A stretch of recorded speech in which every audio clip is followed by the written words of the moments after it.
지난 12월 5일 리플에서 공식 발표를 했습니다. 해당 내용은 리플 스테이블 코인이 예정대로 출시되지 않았다. 우리는 뉴욕 금융서비스국의 감독하에 출시 중에 있으며 가장 높은 규제 표준을 준수 중에 있다 라는 내용입니다. 즉 뉴욕 금융서비스국이 제시하는 조건을 충족하지 못해서 리플의 스테이블 코인이 출시 못했다는 것이죠. 여기서 뉴욕 금융서비스국의 기준 조건을 보면 준비금 및 담보자산 관리, 회계 감시를 위한 투명성과 보고 요건, 반자금 세탁 및 금융범죄 방지 프로그램 준비, 뉴욕 금융법 및 연방법의 규정 준수, 발행사 재무 건정성 등 많은 조건을 제시하고 있죠. 하지만 일반인들이 보기에는 위에서 요구하는 조건들이 까다로워 보일 수 있지만 사실 그렇게 까다롭고 이행하기 어려운 게 아닙니다. 금융권에서는 흔한 수준의 조건을 제시하는 것이죠. 더욱이 리플랩스는 2012년에 설립된 오래된 회사입니다. 이미 수많은 금융기업들과 일을 무난하게 해왔는데 저 정도 수준의 준비를 제대로 하지 못했다는 게 말이 안 된다는 거죠. 개인적인 생각으로 리플은 이번에도 의도적으로 스테이블 코인 출시를 연기했다고 보여집니다.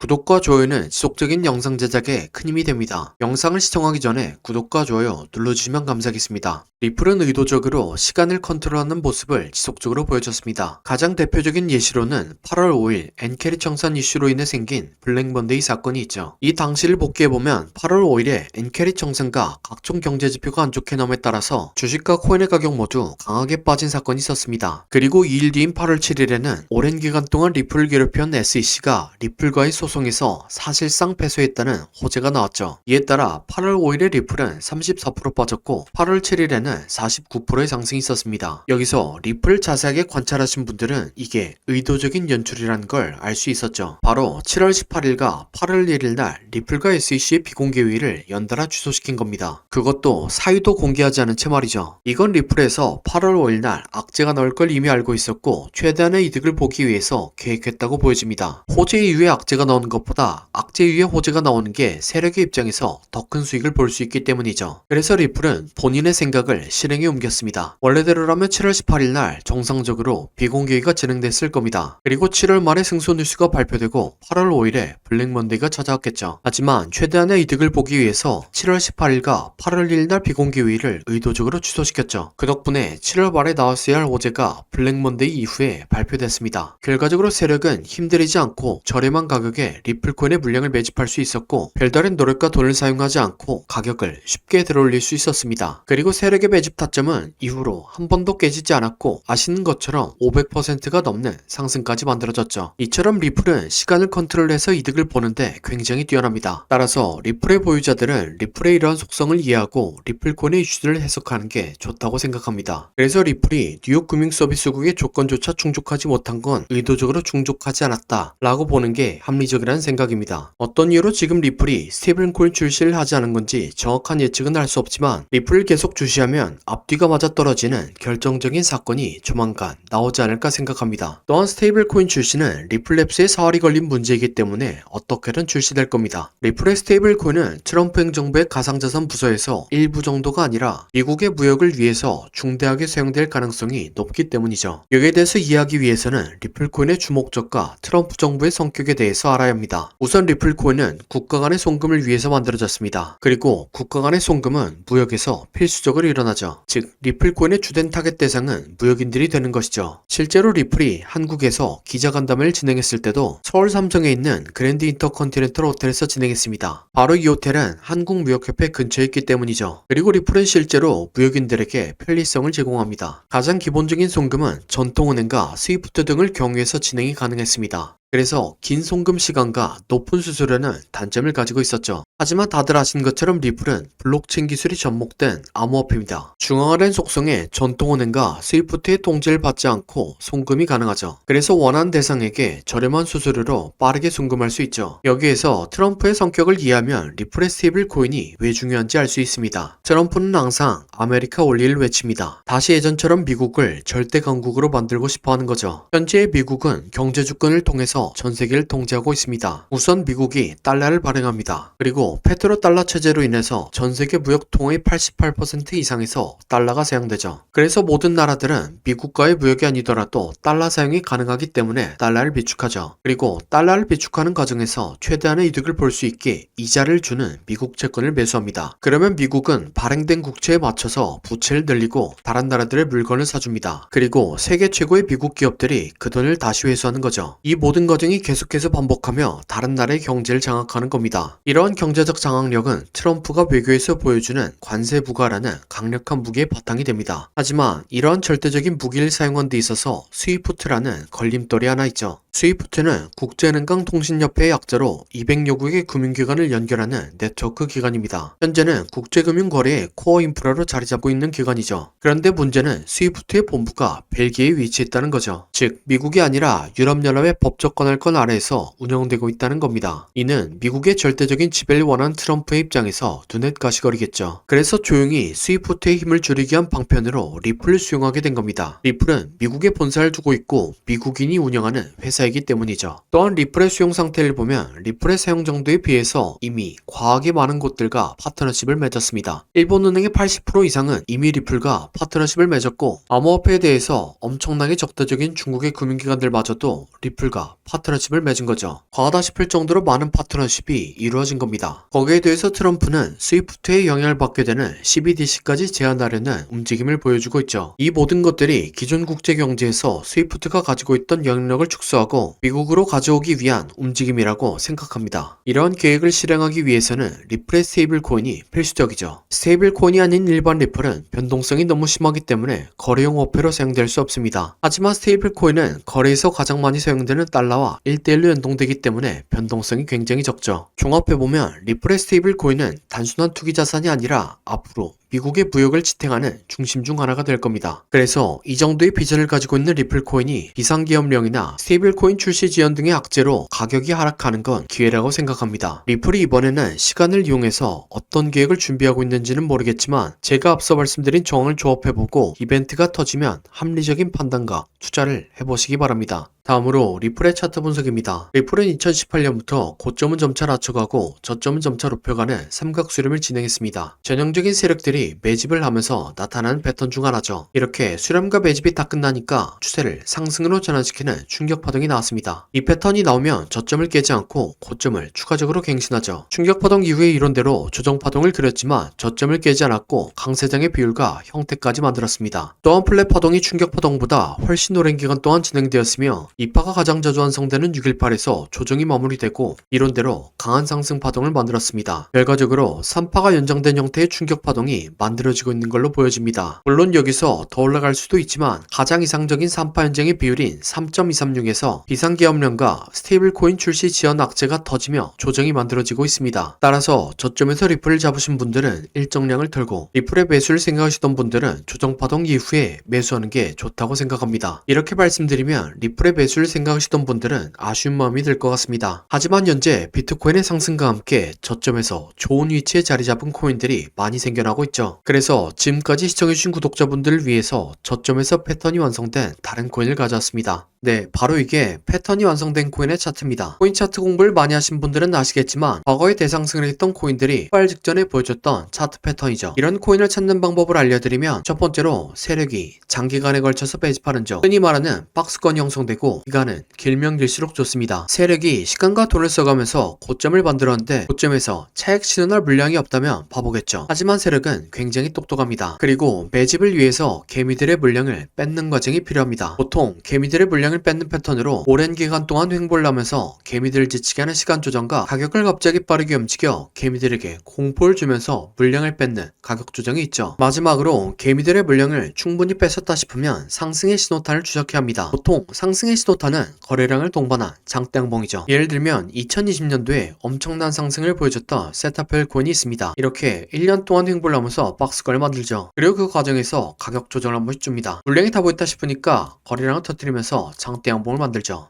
하지만 곧바로 가격을 떨구면서 개미들을 텁니다. 하지만 이전 거래량을 죽이지 않고 이전 박스권 위에서 다시 한번 지지합니다. 네, 세타퓨엘은 12,000% 상승했습니다. 마찬가지로 도지코인 역시 2년 동안 횡보를 하고 가격 조정을 주고 거래량 터뜨린 다음 상승, 개미털기, 이전 박스 건의서 지지. 도지코인은 54,000% 상승했습니다. 마찬가지로 칠리즈 역시 2년 동안 횡보를 하고 가격 조정을 주고 거래량 터뜨린 다음 상승, 개미털기, 이전 박스 건의서 지지. 칠리즈는 57,000% 상승했습니다. 그럼 제가 발굴한 좋은 코인을 함께 살펴보시죠. 3년 동안 횡보를 하면서 박스권을 만듭니다. 그리고 그 과정에서 가격 조정 한 번씩 주죠. 물량이 다 모였다 싶으니까 거래량을 터뜨리면서 장대 양봉 만듭니다. 하지만 곧바로 가격을 떨구면서 개미들을 털죠. 그래도 이전 거래량을 죽이지 않고 이전 박스권에서 다시 한번 지지합니다. 네, 이전에 다른 코인들처럼 이 코인은 높게 상승할 겁니다. 1년 6개월 매집한 세탑 퓨엘이 12,000% 상승했고 2년간 매집한 도지코인과 칠리즈는 50,000% 이상 상승했습니다. 그러니 3년간 매집한 이 코인은 적어도 10,000%, 많이 가면 100,000%는 올라갈 거라고 생각하고 있습니다. 50,000%면 100만원이 5억이 되고 100,000%면 10억이 되는 금액입니다. 차트가 좋으니까 여러분들에게 올인하세요 라고는 말씀드리지 못합니다. 하지만 100만원이나 200만원만 넣어서 인생 역전의 기반을 만들어 볼 수 있다고는 말씀드리겠습니다. 코인 매매를 오래 하신 분들은 아시겠지만 이렇게 축제 분위기인 장에서는 관심받고 있는 코인이 아니라 시장에서 관심받지 못하는 종목이 더 큰 수익을 안겨다